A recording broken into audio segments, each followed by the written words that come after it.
तो शिव महापुराण की कथा कहती है कि कुछ व्रत हमें अवश्य करना चाहिए।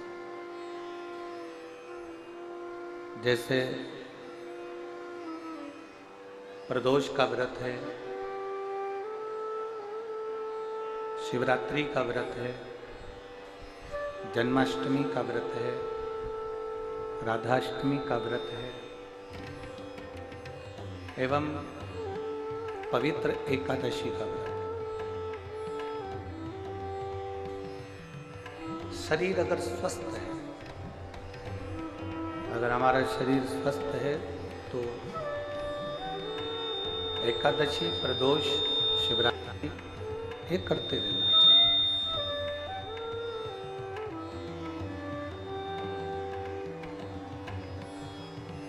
शिव महापुराण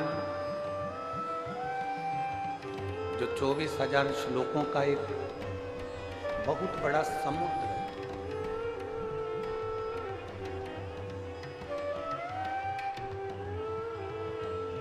इस समुद्र में जो अंदर प्रवेश कर गया उसने इस समुद्र में से कुछ निकाल लिया, उसमें से कुछ मोती निकाल। आप देखिएगा,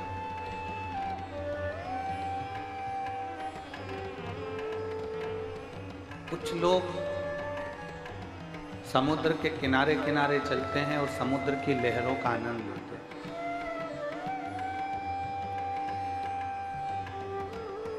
कुछ लोग ऐसे हैं कि वो समुद्र की लहरों का आनंद ले रहे हैं, समुद्र के किनारे किनारे चल रहे हैं। और कुछ ऐसे होते हैं जो समुद्र के जल में किनारे पर ही उस समुद्र की लहरों में स्नान करते रहते हैं।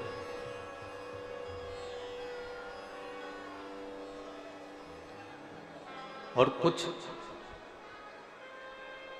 ऐसे गोताखोर होते हैं जो समुद्र के अंदर प्रवेश कर जाते हैं और समुद्र के अंदर प्रवेश कर कर बहुत नीचे तक जाकर उसमें से मोती निकाल कर ले आते हैं। वो अंदर प्रवेश कर गए। एक व्यक्ति वो है जो समुद्र के किनारे घूम रहा है, एक व्यक्ति वो है जो समुद्र के जल से खेल रहा है, स्नान कर रहा है, और एक व्यक्ति वो है जो समुद्र के अंदर गया है और समुद्र के अंदर जाकर उसमें से मोती निकाल कर लाया। पीछे क्या? एक व्यक्ति वो है जो समुद्र के अंदर प्रवेश कर गया, समुद्र के अंदर चले गया और उसमें से मोती निकाल कर लिया। अब इन तीनों में श्रेष्ठ कौन सा है? एक समुद्र के किनारे पर घूम रहा है, दूसरा समुद्र के जल से खेलियां कर रहा है, और तीसरा समुद्र के अंदर जाकर मोती निकाल कर लिया। श्रेष्ठ कौन है? जम के बोलो जरा, तीनों में श्रेष्ठ कौन सा है? जो किनारे पर घूम रहा है वो, जो समुद्र की लहरों से खेल रहा है वो, या जो समुद्र के अंदर चले गया और मोती निकाल कर लिया? शिव महापुराण की कथा भी यही कहती है कि ये 24,000 श्लोक का ये शिव महापुराण एक अपार समुद्र है, बहुत विशाल समुद्र। कोई कोई ऐसा होता है जो इस समुद्र में करीब में आता है, कथा तक पहुंचता है, पर उस जल में स्नान नहीं कर पाता। कोई कोई ऐसा होता है कि आता है और कथा में थोड़ी देर बैठा और बैठने के बाद में खाया पिया, घूमा फिरा और चले गए। और तीसरे नंबर का ऐसा होता है जो इस शिव महापुराण में 7 दिन तक रोज डुबकी लगाता है और एक ना एक दिन शंकर रूपी मोती को लेकर घर चले जाए।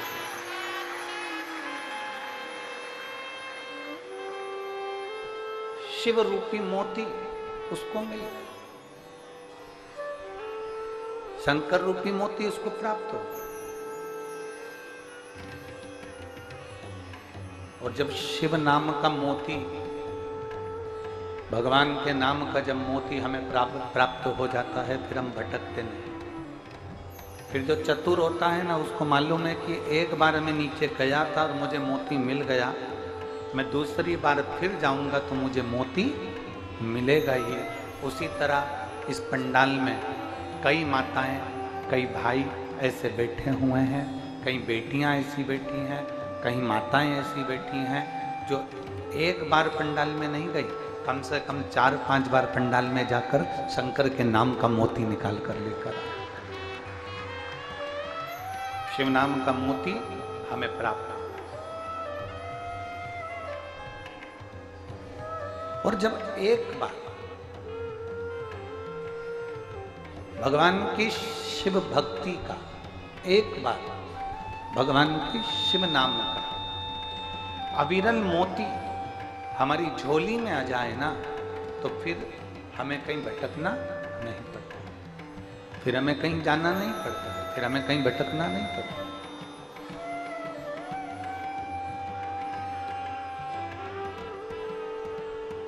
महाराज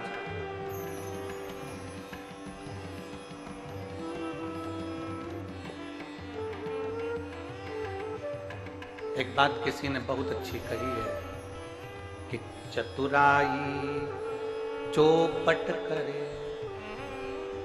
चतुराई चौपट करे, ज्ञानी गोते खाए, भोले भाले भक्त को नारायण मिल जाए।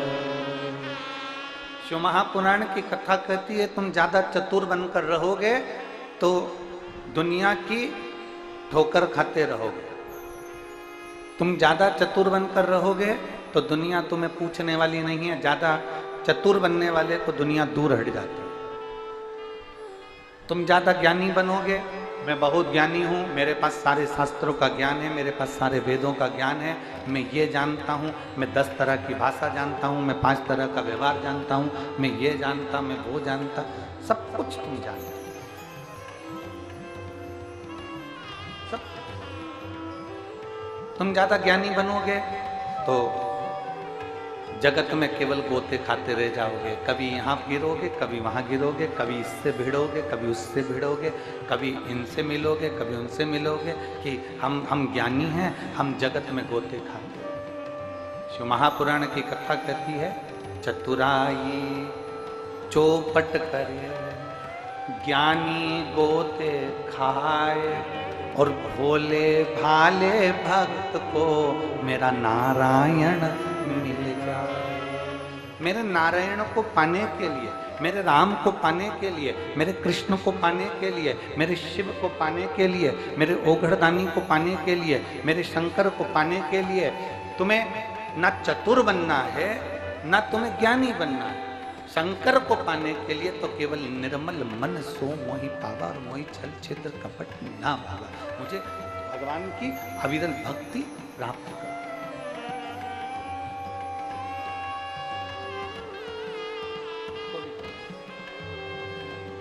केवल एक का कर दो, मुझे भगवान की अविरल भक्ति को प्राप्त करना। जितने भोले बनकर आप भगवान को प्राप्त करना चाहेंगे, भगवान उतने भोलेपन से आपको मिलेगा।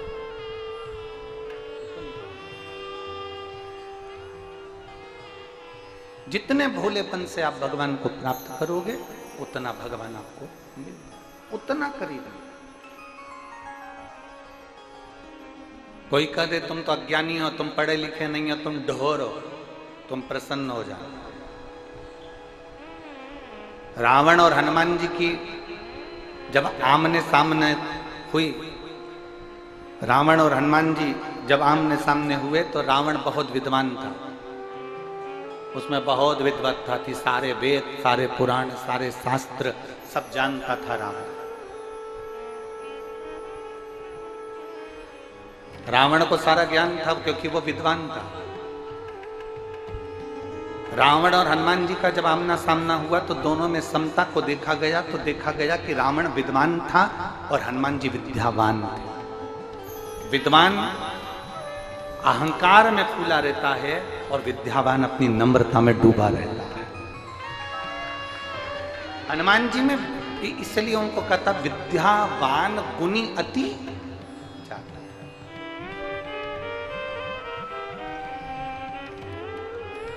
ज्यादा चतुर बनोगे भगवान से दूर हो जाओ। चलो एक सरल भाषा का स्मरण करिएगा। बच्चा मां की गोद में कब तक रहता है? बोलो जम के बोलो जरा, जिसको आता है जवाब दो। पुरोहित की मेरी माताएं अवश्य बोले। बच्चा मां की गोद में कब तक रहता है? बोलो बोलो जम के बोलो जरा। है? जब तक चल नहीं सकता तब तक। अब बीच वाली दीजिए बोलो जरा। इधर वाली ने तो कह दिया कि जब तक वो चल नहीं सकता तब तक मां की गोद में रहता है। अब तुम बोलो। बच्चा मां की गोद में कब तक रहता है? शिव महापुराण की कथा कहती है जब तक बच्चा खिलौने से खेलना चालू नहीं कर देता तब तक वो मां की गोद में रहता है। जिस दिन मां ने उसके हाथ में खिलौना पकड़ा दिया उस दिन मां अपने बच्चे को खिलौना पकड़ाकर जमीन पे सुलाकर अपने काम में लग जाती है। बोलो सही है कि गलत? अरे बोलो तो जम के। बच्चे ने घुनघुना पकड़ा, मां ने उसको जमीन पे सुलाया। बच्चे ने एक छोटा सा कागज का टुकड़ा पकड़ा, उससे खेलना चालू करा, मां ने उसे जमीन पर सुलाया। बच्चे ने किसी खिलौने से खेलना चालू करा, मां ने उसको गोदी से उतारकर जमीन पे सुलाना प्रारंभ करा। बच्चा जब तक खिलौने से खेलना नहीं जानता, बच्चा जब तक खिलौने को हाथ में नहीं पकड़ता, बच्चा जब तक खिलौने में अपने मन को नहीं लगाता तब तक बच्चा मां की गोद में रहता है। और जिस दिन बच्चा खिलौने से खेलना चालू कर दे, जिस दिन बच्चा खिलौने में रमना चालू कर दे उस दिन फिर बच्चा मां की गोद में नहीं रहता, उसको जमीन पर सुला दिया जाता है और बच्चा उस खिलौने से खेलना प्रारंभ कर देता है। बस यही की यही मां का चरित्र है और यही की यही मेरे भोलेनाथ का चरित्र है। भोलेनाथ जी से पूछा गया कि भगवान आपका भक्त आपका कब तक रहता है? तो शंकर भगवान कहते हैं जब तक वो मेरा कब तक है? जब तक वो इस संसार के लोगों में चतुराई में अगर डूब गया मुझसे दूर हो गया, ज्ञानी बनकर ज्यादा डूब गया मुझसे दूर हो गया, आडंबर में डूब गया मुझसे दूर हो गया, दिखावे में डूब गया मुझसे दूर हो गया, भ्रांतियों में डूब गया मुझसे दूर हो गया। भगवान कहते हैं जो जैसे बच्चा माँ की गोद में रहे और माँ उसको खिलौना पकड़ा और वो ना पकड़े तो बच्चा माँ की गोद में खेलता रहता है, उतारती नहीं माँ उसको। उसी तरह भगवान कहते हैं संसार में जो डूब जाता है भगवान कहते हैं उसको मैं दूर कर देता हूँ और जो संसार में नहीं डूबा वो मेरा। अब इसका मतलब ये नहीं है कि आप परिवार में ना रहो, इसका मतलब ये नहीं है कि आप कुटुंब और कबीले में ना रहें। रहो, परिवार में रहो, कुटुंब में रहो, नाते रिश्ते में रहो, क्योंकि मेरा शंकर भगवान भी अपने परिवार में रहते हैं। मेरे भोलेनाथ माता पार्वती जी के साथ रहते हैं, मेरे भोलेनाथ गणेश जी के साथ रहते हैं, मेरे भोलेनाथ अपने पूरे परिवार में अपने साथ में निवास करते हैं। आप भी अपने परिवार में रहो, बस इतना याद रखो कि किसी को धोखा ना दिया। परसों की कथा, किसी को अपशब्द ना कहा, किसी को ताना ना दिया जाए, किसी को आड़ी तड़ी बात ना कही जाए, किसी को गाली ना दी जाए। आओ भगवान के करीब। जितने जितने भगवान के नजदीक में पहुंचते जाओ, जितने जितने पर थोड़ा प्रेशर बढ़ाइए, जितने जितने भगवान के करीब में पहुंचते जाओ उतने उतने आप अपने आप को परमात्मा के होते चाहिए। आप भगवान के हो, आप परमात्मा के। और महाराज भगवान को कैसा भक्त भाता है। भगवान को कैसा भक्त भाता है? तो कहा जो भोला है, भीतर से निर्मल। निर्मलता का मतलब क्या है? आप पढ़ाई नहीं करेंगे क्या? पढ़ो।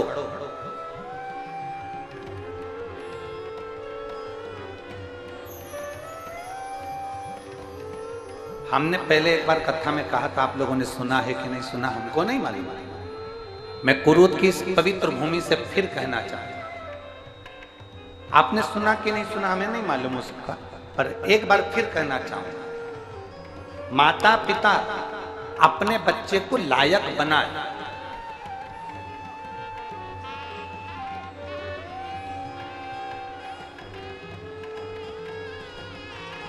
माता पिता अपने बच्चे को लायक बनाए, पर इतना लायक मत बनाना कि बच्चे की निगाह में माता पिता नालायक हो जाए।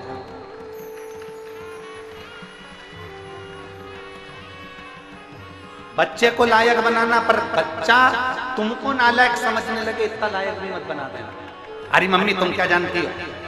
अरे माँ तुझमें क्या अकल है? पापा फालतू की बात मत करो, तुम्हें क्या अकल है? आज के हिसाब से मुझे दुकान देखना पड़ती है, आज के हिसाब से मुझे काम करना पड़ता है। मम्मी तुम क्या जानती हो? मतलब तुमने बच्चे को तो लायक बना दिया, पर उसको संस्कारों के जल से नहीं सींचा, इसलिए वो तुमको नालायक समझ रहा है। बच्चों को लायक बनाओ, हम मना नहीं करेंगे। बच्चों को डॉक्टर बनाओ, हम मना नहीं करेंगे। बच्चों को इंजीनियर बनाओ, हम मना नहीं करेंगे। बच्चों को खूब पढ़ाओ, हम मना नहीं करेंगे। पर बच्चों को लायक बनाने के साथ में इतना लायक मत बना देना कि बच्चा तुमको नालायक समझने लगे। तुम्हें तो अकल ही नहीं है। मम्मी तुम चुप रहा करो, तुम्हें अकल नहीं है ना, बहू से मत करा करो। तुम मम्मी बड़बड़ मत करा करो। पापा तुम अनसन मत बोला करो। पापा तुम्हें नौकर रखने की आदत नहीं है, तुम नौकरों को भगा देते हो, तुम्हें अकल नहीं है। पापा तुम दुकान पर मत आया करो। मतलब माँ बाप ने अपने बेटे को लायक तो बनाया, पर बेटी ने अपने माँ बाप को नालायक समझ लिया कि इनमें अकल है ही नहीं। अकल सबसे ज्यादा तुझ में ही है। जरा विचार कर, चलना अगर माँ बाप सिखाते हैं, रोटी खाना अगर माँ बाप सिखाते हैं, तुझे बीमार होने पर दवाई देना अगर माँ बाप सिखाते हैं, तो तुझे बोली को भी अगर दी है तो माँ बाप ने दी है। इसलिए अपने बच्चों को सबसे पहला ज्ञान होना चाहिए संस्कार का ज्ञान। हमारे बच्चों में संस्कार होना चाहिए। कल हमने कथा में कहा था, हमारे माँ बाप के पास में धन नहीं था। कल हमने कथा में कहा था, हमारे माता पिता के पास में धन नहीं था। चने का ठेला भले मेरे पिताजी ने लगाया, मेरी माँ ने भले दूसरों की साड़ी में फाल लगाई, और उस फाल का पैसा मिलता था 75 पैसे या 50 पैसे। मेरी माँ ने भले स्कूल की ड्रेसों को लाकर सिला हो, सरकारी स्कूलों की ड्रेसों को सिल कर दी हो, भले कुछ ना मिलता, पर मेरे माता पिता के पास भले धन ना हो, पर मेरे माता पिता ने हमें संस्कारों के जल से सींचा है, और वो सींचा तो आज नजर आ रहा है कि संस्कार कैसे होना है।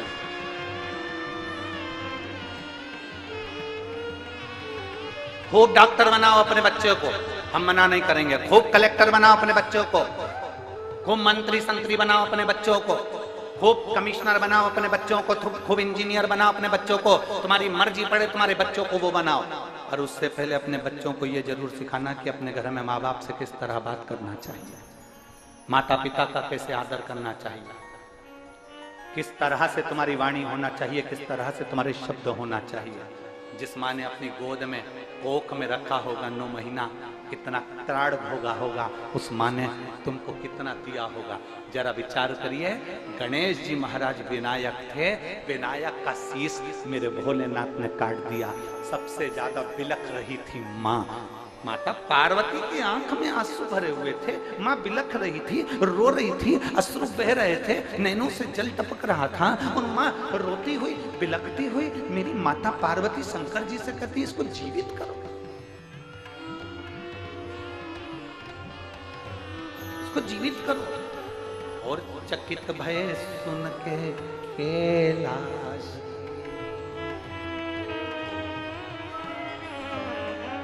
चकित भय सुन के कैलाश, करूं जीवित में अविनाशी, गणों से यूं बोले वाणी, शीघ्र ही लाओ कोई प्राणी, जिसे भी पैदा तुम पाओ, मनुष्य या पशु हो ले आओ। तुम जाओ,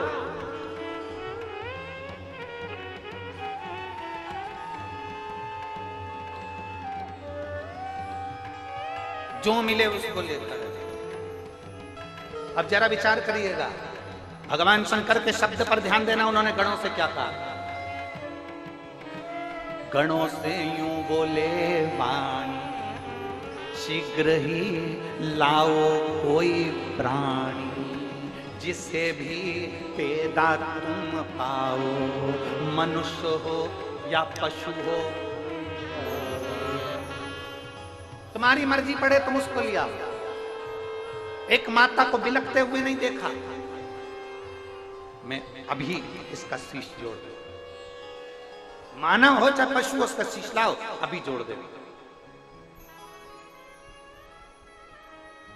दुनिया में माँ बाप से बड़ा कोई इंजीनियर नहीं है, दुनिया में माँ बाप से बड़ा कोई डॉक्टर नहीं है, और दुनिया में माँ बाप से बड़ा कोई कमिश्नर और कलेक्टर नहीं है, दुनिया में माँ बाप से बड़ा कोई मिनिस्टर, मंत्री और संतरी नहीं है, माँ बाप के बराबर दुनिया में कोई दौलत नहीं है। कोई दौलत नहीं दुनिया में माता पिता के बराबर, कोई दो माँ। वैसे तो शास्त्र कहता है, 4 माओं का वर्णन मेरे शास्त्र करते हैं। प्रकृति भी माँ है, एक पृथ्वी भी माँ है, गौ माता माँ है, और घर में रहने वाली एक नारी, चाहे वो बेटी हो, बहन हो, स्त्री हो, आज नहीं तो कल वो माँ। प्रकृति भी देना जानती है। आम का पेड़ आम देता है, पत्थर कितने खाता है? तुम ईमानदारी से बोलो। अभी खूब आम लग रहे होंगे, तुम डंडा लेके जोड़ने में लगी हो, पत्थर मार रहे होंगे बच्चे के भी।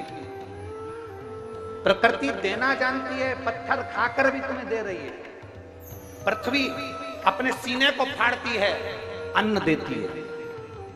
कीचड़ में लबालूम करते हो उसको, खूब नोचते हो उसको, पृथ्वी को बार बार फाड़ते हो तो भी वो अन्न तुम्हें बड़ा कर देती है, दान देती है, अन्न देती है। प्रकृति भी देना जानती है, पृथ्वी भी देना जानती है। गौ माता जगत की एक ऐसी माँ जो जिंदगी भर सबको देना जानती है, जिसमें 33 कोटि देवताओं का वास होता है। ऐसी गौ माता जन्म से लेकर मरे तक देती रहती है। वो गौ माता देना जानती है। दुनिया में कोई ऐसी माँ नहीं होगी जिसके बच्चे को सामने बांधा जाता है और उसके बच्चे के सामने दूध को निचोड़ा जाता है।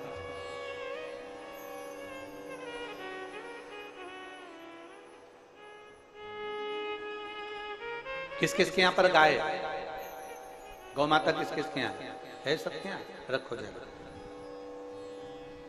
दूध निकालने से पहले बछड़े को गाय के लिए छोड़ते हो कि नहीं छोड़ते हो? बोलो बोलो, जम के बोलो। क्यों छोड़ते हो? क्योंकि गाय अपने बच्चे के लिए दूध रखती है, तो बछड़े को पहले छोड़ना पड़ता है। बछड़ा मुंह में दूध लेता है, इतनी देर में बछड़े को खींच लिया जाता है और उसके दूध को निचोड़ लिया जाता है।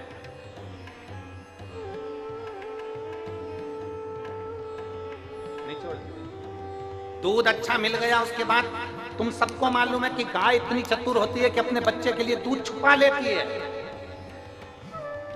अपने बछड़े के लिए दूध छुपा लेती है माँ, गौ माता। तो फिर किसान क्या करता है? वापिस क्या करता है? फिर बछड़े को छोड़ता है। माँ फिर दूध नीचे देती है और वो दूध पीना चालू करता है। फिर में बछड़े को हटा के फिर निचोड़ देता है। उसके बाद भी अपने पुत्र का हिस्सा, अपनी पुत्री का हिस्सा जो तुम्हें दे रही है, तो भी उस गौ माता का सम्मान हम कर नहीं पा रहे। जरा विचार करिए, तो भी नहीं कर पा रहे। प्रकृति दे रही है, हम प्रकृति का सम्मान नहीं कर पा रहे। कितने लोग हैं अब प्रकृति का सम्मान करते होंगे? अभी सबको गर्मी लग रही है तो रोज अपने कमरे में सोने जाने से पहले 2-2 बाल्टी पानी भर के कूलर में डाल रहे हो। अगर वही 2 बाल्टी पानी अपने पड़ोस में कोई पेड़ लगा होता ना, उसमें डालते रहते तो आज कूलर की जरूरत नहीं पड़ती।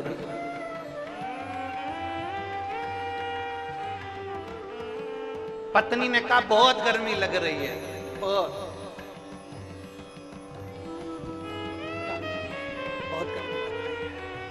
पति ने कहा भी मैं कूलर चालू कर दो। कूलर तो चालू कर दो, पानी नहीं है उसमें। पति बोला तो चिंता मत कर, अब भी लाओ। 2 मंजिल ऊपर पत्नी का कमरा, पति बेचारा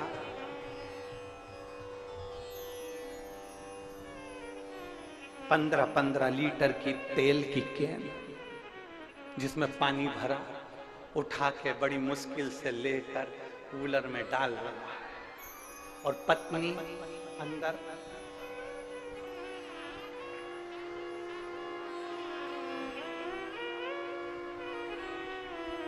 मोबाइल। देख तेरे संसार की हालत।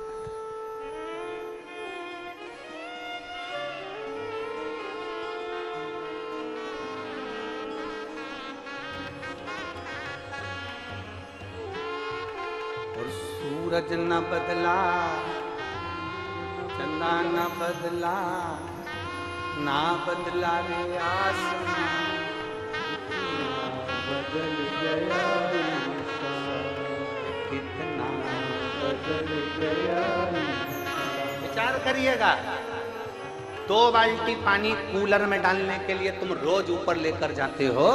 अगर वो 2 बाल्टी पानी अपने पड़ोस में जो वृक्ष लगा है छोटा सा, उसको बड़ा करने के लिए रोज डालते रहते तो आज कूलर की जरूरत नहीं पड़ती। प्रकृति को देना सीखो, प्रकृति हमको देती है। को देना प्रकृति हमको। गौ माता को देना सीखो, गौ माता हमको देती। पृथ्वी को देना सीखो, पृथ्वी हमको देती। उसी तरह घर की एक मां,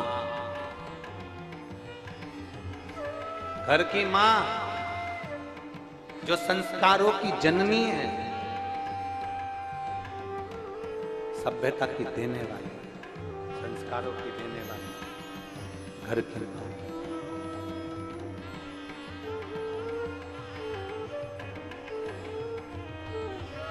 आप में से कितनी माताएं बैठी हैं जो अपने बेटे से बोली होगी, बेटा चल मुझे बाजार से साड़ी दिला दे। मेरा विश्वास कहता है इतनी बूढ़ी बूढ़ी माताएं बैठी है, कभी अपने बेटे से नहीं बोली होगी कि बेटा मुझे बाजार से साड़ी दिला दे। बल्कि बेटा कहता होगा ना कि मम्मी साड़ी ला दो, तो उल्टा मना कर, नहीं मेरे पास रखी है, तू रहने दे, मेरे को नहीं चाहिए, मेरे पास बहुत सारी साड़ी है, मुझे नहीं चाहिए, तू अपने पास रख। मम्मी मैं साड़ी ला दूं, रिटर्न नहीं आ रहा, मैं साड़ी ला दूं, नहीं मुझे नहीं चाहिए, मुझे चाहिए ही नहीं।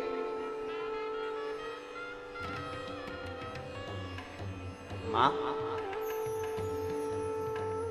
इतने पंडाल में मेरी जीजियां बैठी हैं, आस्था चैनल पर इतने भक्त कथा सुन रहे हैं, कोई मां अपने बच्चे से कभी नहीं बोलती कि मुझे ये साड़ी ला दे, मुझे चूड़ी बना दे, मुझे हार दिला दे, मुझे कुंडल दिला दे, मुझे रकम दिला दे, तू मेरी एक प्लाट दिला दे, एक मकान दिला दे।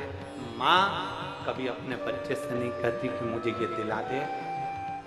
उल्टा बच्चा जब घाटे में जाता है, बच्चा जब तकलीफ में पड़ा रहता है, तो केवल एक माँ होती है जो बेटे से कहती है ले मेरी रकम ले जा और बेच कर तेरा काम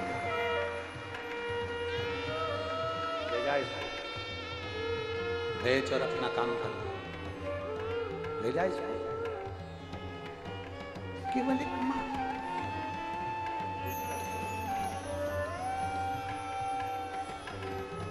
प्रकृति माँ है, पृथ्वी माँ है, गौ माँ और घर की माँ माता, जिसने आपको दुनिया में केवल देना जाना है, वो माँ। उसको समझो।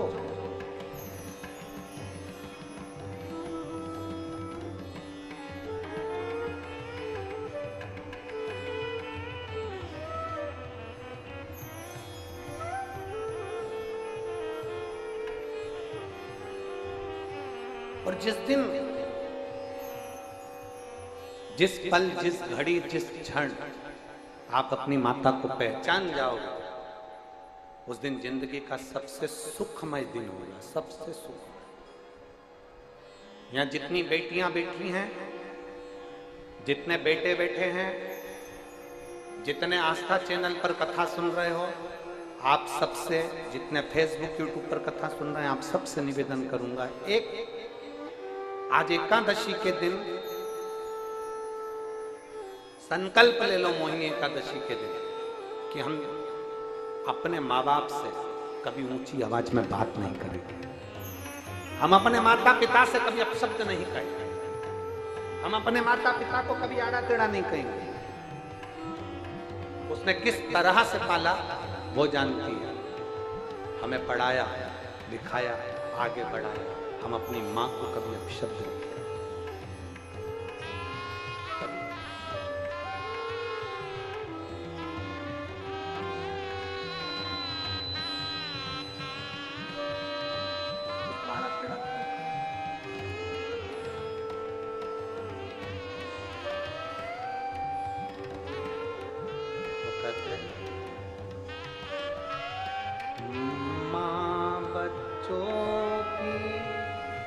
जान होती है, माँ बच्चों की जान होती है, वो किस्मत वाले जिनकी माँ होती है, होती है तो कितनी प्यारी है, तुम्हारी प्यारी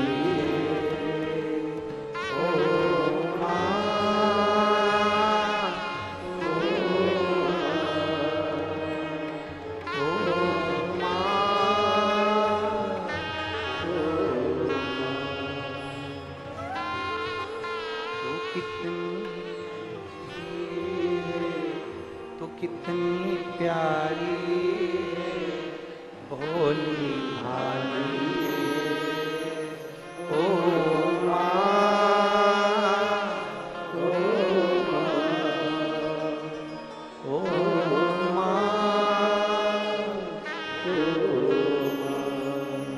एक अपने भीतर, चाहे प्रकृति माँ हो, चाहे पृथ्वी माँ, चाहे गौ माता, चाहे अपने घर की माँ, उसका आदर करना प्रारंभ करें। आदर।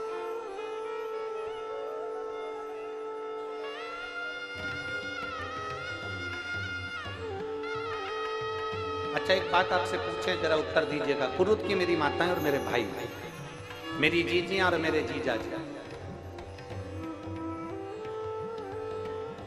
और आजकल की भाषा में कहते जीजू, जिनके कान में नी घुसे जू। एक बात नहीं घुसे, ये फालतू के जो शब्द है ना आजकल के जमाने में, जीजू जीजू जीजू, तो समझ लेना जीजू उसी को किया जाता है जिसके कान में जू नहीं घुसे, बात नहीं घुसे, समझ लो वो जीजू।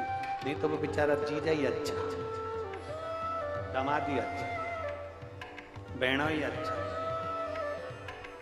तो समझे तो समझे ना।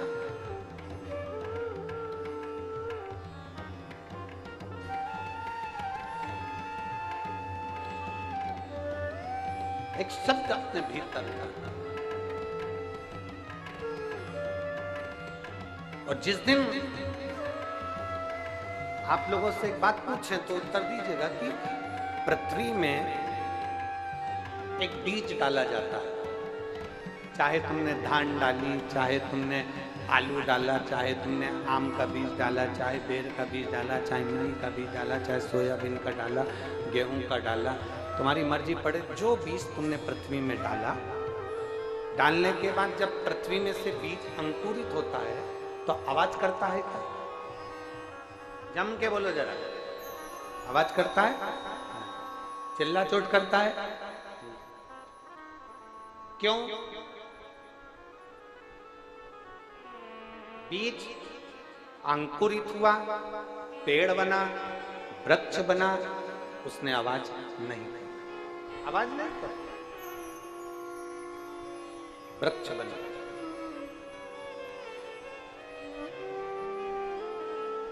बहुत बड़ा वृक्ष बन गया, बढ़ता गया, आवाज करी क्या?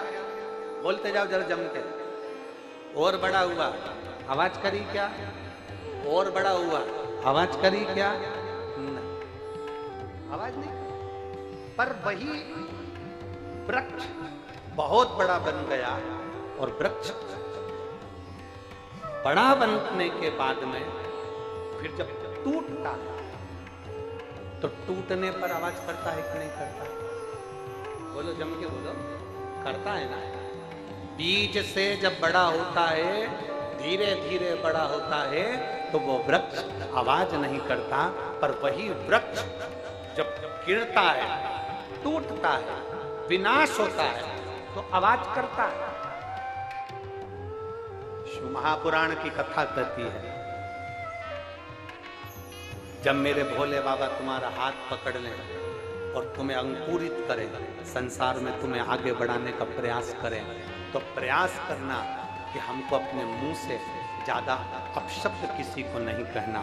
बीज बढ़ता जाता है, अंकुरित होता हुआ बीज जब बढ़ता है, मौन रहने वाला, शांत रहने वाला, जो मेहनत कर कर आगे बढ़ने वाला होता है, वो धीरे धीरे उन्नति की ओर बढ़ता जाता है। वो अहंकार के शब्द कभी नहीं कहता, कभी अभिमान के शब्द नहीं कहेगा। मैंने ऐसा करा, मैंने वैसा करा, मैंने यह काम करा, मैंने वो काम करा, मैंने 50 लोगों को पानी पिलाया, मैंने 25 लोगों को भोजन कराया, मैंने टेंट लगवाया, मैंने तंबू लगवाया, मैंने 4 लोगों को यहाँ बिठाया, मैंने 25 लोग बीमार पड़ गए उनका हॉस्पिटल भेज दिया, मैंने 70 लोगों के साथ में ऐसा कर दिया, मैंने 80 लोगों के साथ ऐसा कर दिया। नहीं, जिसको आगे बढ़ना है वो मौन रहे।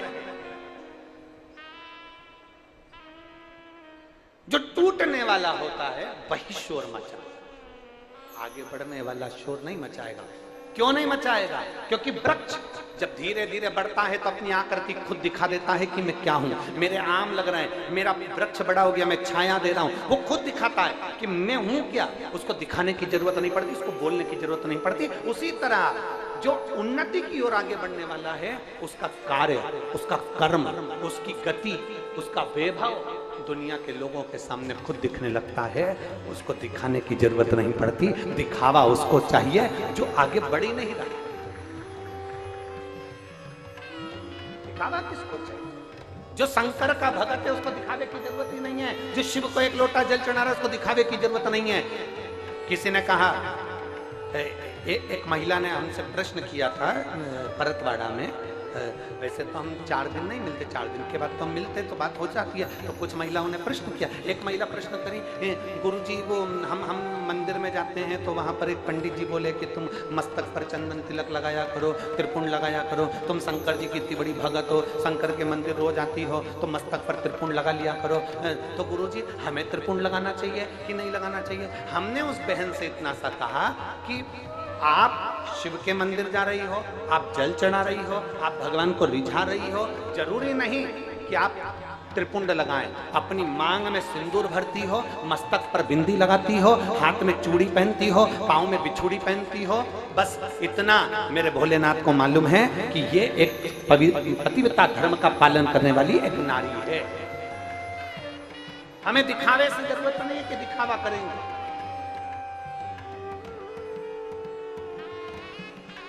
स्त्री मस्तक पर बिंदी रख, हमने पहले भी कथा में कहा, 2 चीजें हमारे राष्ट्र को मजबूत करती है। एक नारी के मस्तक पर बिंदी और एक जिह्वा से निकली हुई हिंदी, ये हमारी भारत की सभ्यता को मजबूत कर देती है। हमारे सनातन धर्म को मजबूत कर देती है एक मस्तक की बिंदी। किसी व्यक्ति में दम नहीं है कि नारी के मस्तक पर बिंदी है और उसको वो अपशब्द कह दे। हाँ, कोई बिंदी नहीं लगाया, कोई अपने फैशन के कारण बिंदी बिंदी कुछ नहीं लगा रहा, बढ़िया आराम से घूम रहा है, तो लोग उसको अपशब्द कह सकते होंगे। पर जिस नारी के मस्तक पर बिंदी है, मांग में सिंदूर है, उस नारी को कोई अपशब्द नहीं कह सकता, कोई उंगली नहीं उठा सकता, उस नारी पर कोई आक्षेप नहीं कर सकता, उस नारी पर कोई कमेंट्स नहीं कर सकता। किसी की सामर्थ्यता नहीं है, क्योंकि बिंदी में इतना दम होता है, बिंदी में इतना दम होता है। जिह्वा से निकलने वाली हिंदी और मस्तक की बिंदी। हम निवेदन करेंगे, तिलक की जरूरत किसको है? हम निवेदन करेंगे, त्रिपुंड की जरूरत किसको है? हम निवेदन करेंगे, मस्तक पर तिलक धारण करने की जरूरत आज के नवयुवक बेटाओं को है, आज के नवयुवक बेटियों को है। तिलक की जरूरत आज के युवाओं को है, आज के भाइयों को है, जो मस्तक पर तिलक भी नहीं धारण करते।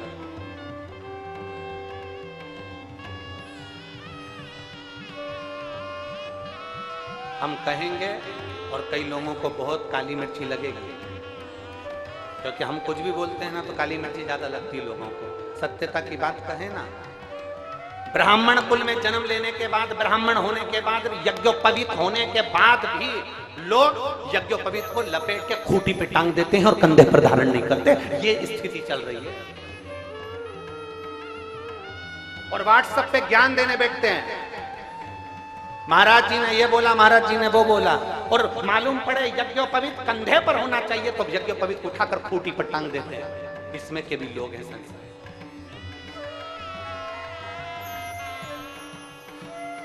एक यज्ञोपवीत तुम कंधे पर नहीं डाल सकते, मस्तक पर एक तिलक नहीं लगा सकते। मत लगाओ त्रिपुंड, तुम्हारी मर्जी पड़े, कंकु का तिलक ही लगा लो, एक बिंदी लगा लो, एक चंदन की बिंदी लगा लो मस्तक पर, बहुत है।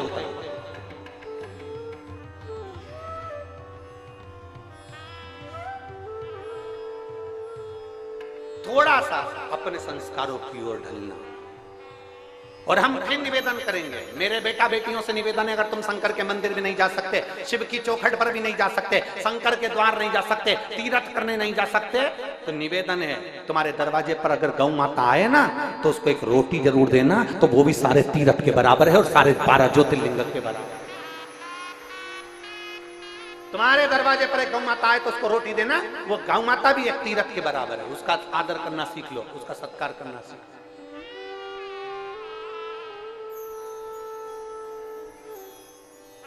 जो गाय को डंडे से मारता है ना, वही गौ माता अगले जन्म में बहू बन के आती है और डुकरिया तेरे को खूब दोचती है।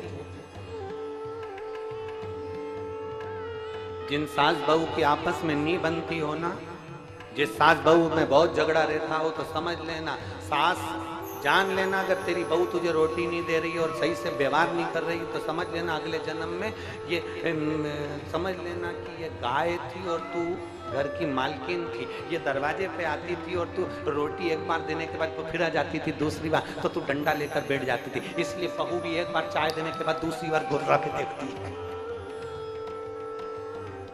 वो भी घुर्रा के देखती है। एक बार चाय देगी, दूसरी बार तुमने बोला तो घुर्रा के बोलेगी, एक बार दे देगी, दूसरी बार घुर्रा के बोलेगी, एक बात का जवाब सही से देगी, दूसरी बार घुर्रा के बोलेगी। क्योंकि तुम भी ऐसे ही थे, एक बार रोटी देते थे, दूसरी बार डंडा लेके बैठ जाते थे। हट चल, कहां से आ गई? घर के लोगों से कहते थे अभी तो आई थी, अभी तो रोटी दी थी, भगा इसको यहाँ से। डंडा लेके बैठ गए, चिल्ला चोट कर दी, एक लोटा पानी भर के लाई और डाल दिया।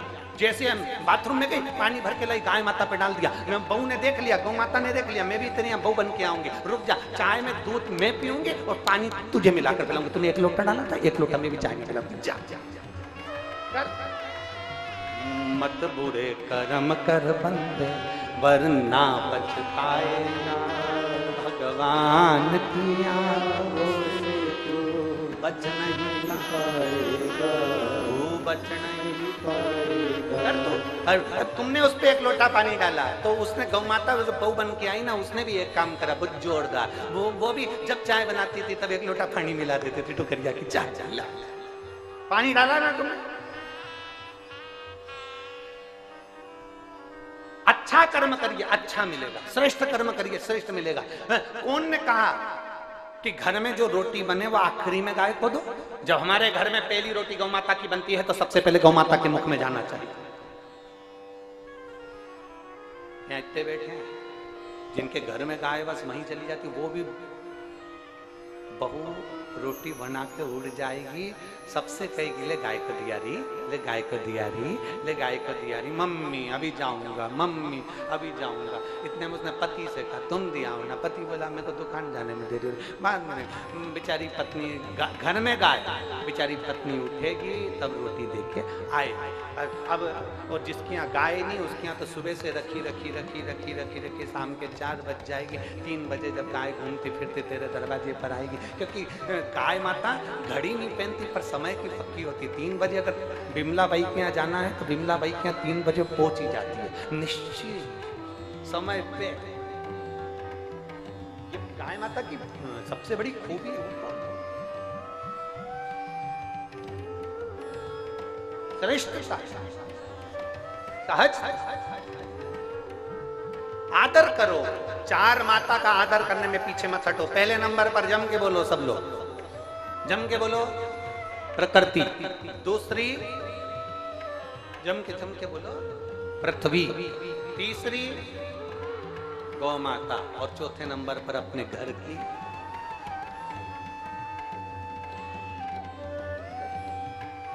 केवल नवरात्रि में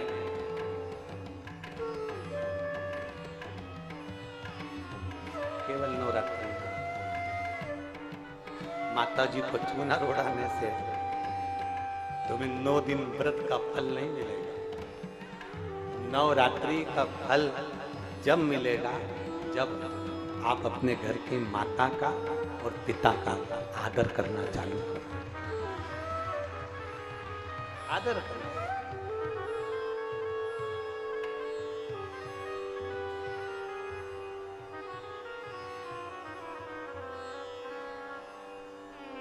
कहते हैं सब कुछ मिल जाता है दुनिया में, माई ना मिले।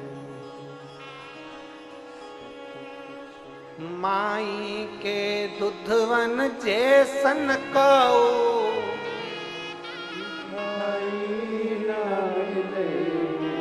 माई के दुधवन जैसन कौ मिठाई ना मिलई। सब कुछ मिल जाता है दुनिया में पर माई ना मिलई। सब कुछ मिल जाता है दुनिया में पर माई। खुद गीले में सोती है तुझे सूखे सुलाती, खुद भूखी रह जाती है तुझे निवला खिलाती। माई के आशीष जैसन कौ, माई के आशीष जैसन को आशीष ना मिलई।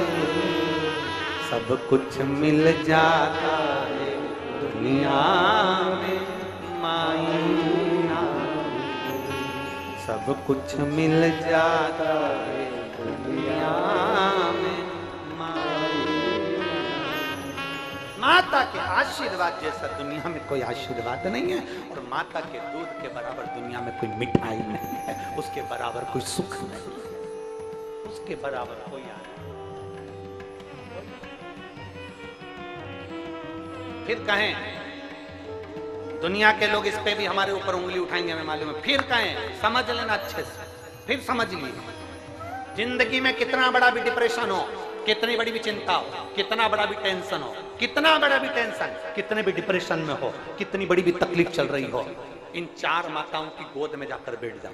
पहले नंबर पर प्रकृति, किसी पेड़ की छांव में बैठ जाओ या किसी पौधे को लगाना प्रारंभ कर दो, तुम्हारा डिप्रेशन समाप्त हो जाएगा, तुम्हारा टेंशन खत्म हो जाएगा। दूसरे नंबर पर दूसरे नंबर पर पृथ्वी, किसी स्थान पर एकांत में पृथ्वी माता की गोद में जाकर थोड़ी देर लेट जाओ, तुम्हारा डिप्रेशन समाप्त हो जाएगा, तुम्हारी चिंता समाप्त हो जाएगी। तीसरे नंबर पर गौ माता, कितना भी डिप्रेशन हो, कितनी भी टेंशन हो, कितनी भी चिंता हो, किसी के गौ माता की सेवा में लग जाओ, गौशाला में चल जाओ, गौ माता को नहलाओ, उसकी सेवा करो, उसकी पगाड़ी उठाओ, उसका भोजन कराओ, उसके गोबर को उठाओ, गौ माता के उस गोबर को साफ कर दो, गौशाला को साफ कर दो, डिप्रेशन समाप्त हो जाएगा। और चौथे नंबर पर कितने भी डिप्रेशन हो, कितनी भी चिंता हो, कितना भी कर्जा हो, अपने घर की माँ की पास बैठकर, माँ की गोद में बैठकर, माँ के पास बैठकर अपनी माँ को अपने दुखड़े को सुना दो, माँ उस दुखड़े को समाप्त कर देगी, चाहे कुछ भी हो। तुम्हारी माता के पास कुछ भी नहीं है, चांदी का एक छल्ला भी नहीं है, एक सोने की अंगूठी भी नहीं है, फिर भी अपना दुख, अपनी तकलीफ, अपना कष्ट अपनी माँ को सुना दो। अपनी माँ से कहो ना। कई बेटियां, कई बेटे, नवयुवक लड़के लड़कियां टेंशन में आते हैं, सुसाइड कर लेते हैं, मर गए। हम उनसे निवेदन करेंगे, मरने का प्लान बाद में करना, पर एक बार अपनी माँ से जरूर जाकर कहना, माँ मुझे 15 दिन से ये टेंशन चल रहा है, माँ बहुत चिंता में हूँ, माँ, मम्मी मुझे ये परेशानी चल रही है, माँ किसी ने मुझे धोखा दिया, माँ किसी ने मुझे अपशब्द कहा, माँ किसी ने ऐसा कर दिया।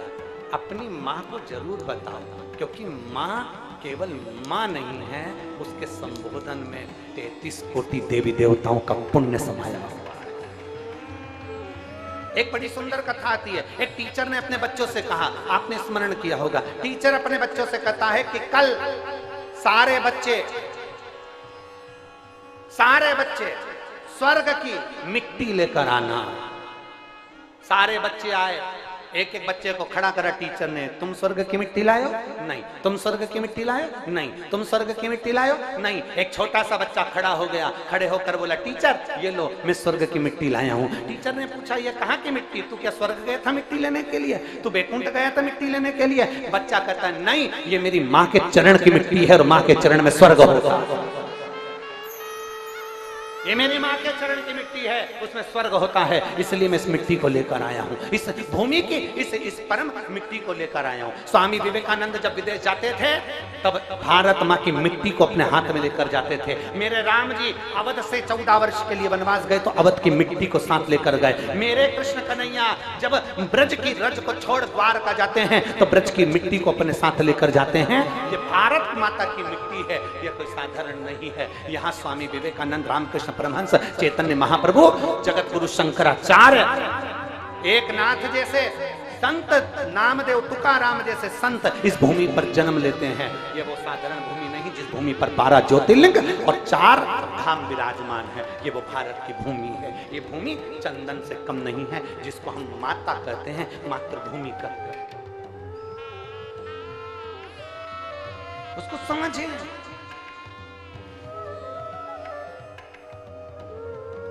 उसको पहचाने, उसको जानने का प्रयास करें।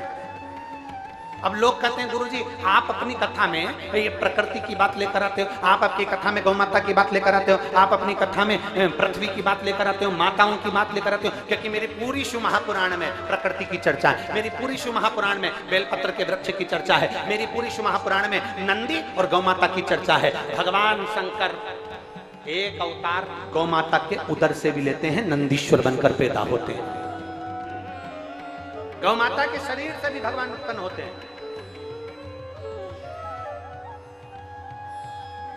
आप कहते हो आप माता का आदर करना, ये कहां लिखा है? हम कहते हैं भगवान गणेश जी महाराज को देख लीजिए, अपने माता पिता की परिक्रमा करिए, प्रथम गिनती में आ गए। जितने भी चरित्र सुनाए जाएंगे शिव महापुराण में, एक एक चरित्र हमारी इस शिव पुराण का है, उसमें अध्ययन करो। आप अंदर उतरो तो सही। हमने अभी कहा समुद्र के किनारे पर घूमने से कुछ नहीं मिलेगा, समुद्र की लहरों में नहाने से कुछ नहीं मिलेगा, समुद्र की गहराई में जाना पड़ेगा तो मोती निकलेगा। उसी तरह शिव महापुराण के अंदर प्रवेश करोगे तो बहुत मोती छुपे हुए, उसको निकालना है, उसको निकालना।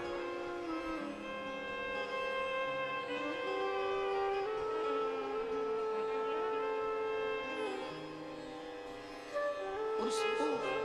वो कहते हैं धन का बिस्तर मिल जाए पर नींद को तरसे, धन का बिस्तर मिल जाए पर नींद को तरसे, और कांटों पर भी सोकर आए किसी के मन को चैन।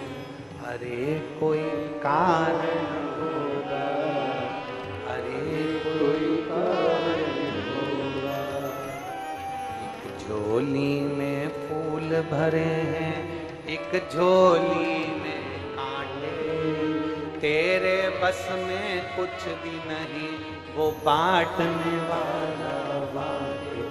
अरे कोई कारण होगा, तुम भी बोलो अरे कोई कारण होगा। धन का बिस्तर मिल जाए पर नींद को तरसे नैन। बहुत सारे बैठे होंगे जिनके घर में एसी लगा है, डनलप का गद्दा है, वीआईपी रूम है, परंतु नींद गायब है। 12 बजे तक भी मोबाइल चला रहा, तो नींद नहीं आ रही। पत्नी के सो जाओ, पति के नींद तो आए, नींद ही नहीं आ रही। चैन पंखे की स्पीड बढ़ा दी, एसी चल रहा था तो भी पसीना आ रहा है, फिर नींद नहीं आ रही। और एक व्यक्ति वो है खेत में पड़ा है, खुली जमीन पर।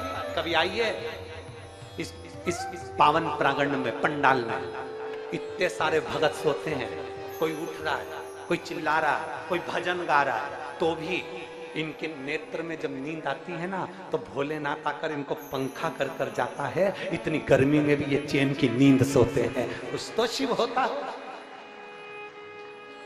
कि धन का बिस्तर मिल जाए नींद को तरसे। कई बैठे हैं यहाँ जिनको नींद नहीं आती, रात में 11-12 बजे तक भी, उसके बाद भी बैठे हैं थोड़ी देर। भगवान जब नींद आई ज्यादा तो फिर नींद की गोली खा।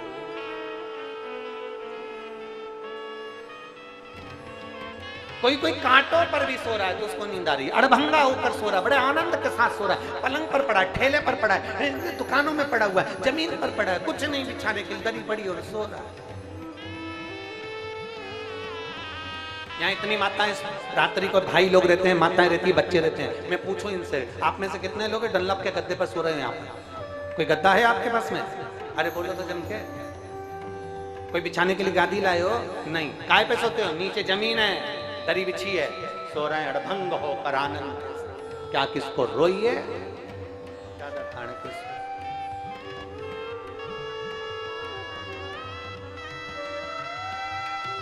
कुछ तो परमात्मा के पास कुछ उसने अपने पास में ना जाने क्या क्या रख रखा है, ये तो वही जान सकता है। वही एक पत्र है, देखो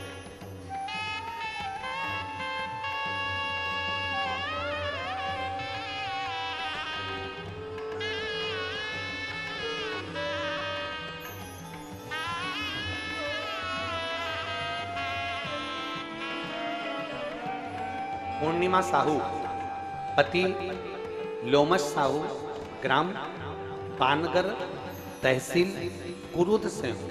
कहीं बैठे हो तो हाथ हिला साहब, अगर कहीं बैठे हो तो हाथ हिलाएंगे। आप ही हैं? आ जाओ, एक बेलपत्र ले लेना, आ जाओ।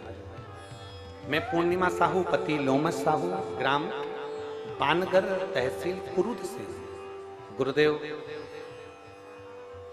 मैं एक लोटे जल का क्या वर्णन करूं। हमारा बेटा रियांश, बच्चा आया है क्या साथ में? उसको भी लिया। हमारा बेटा रियांश, उम्र 1 वर्ष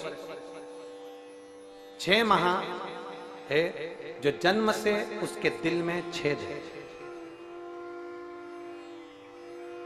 जन्म से उसके दिल में छेद है, चर्म रोग है, उसके पूरे शरीर में फोड़े फुंसी हो जाता है।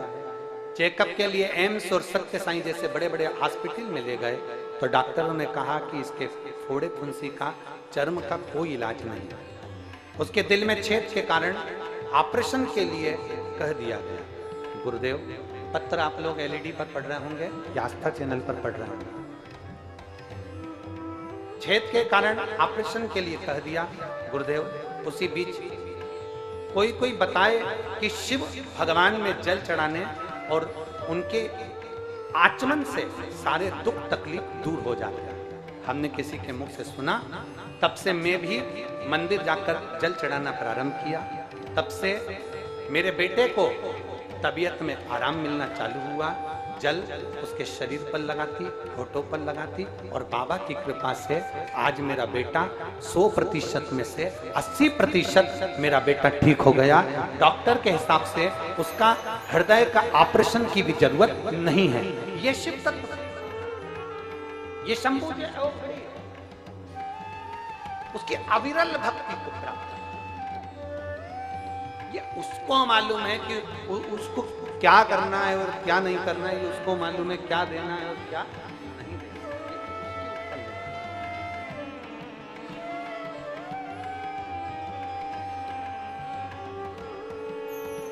और धन का बिस्तर मिल जाए पर नींद को तरसे, कांटों पर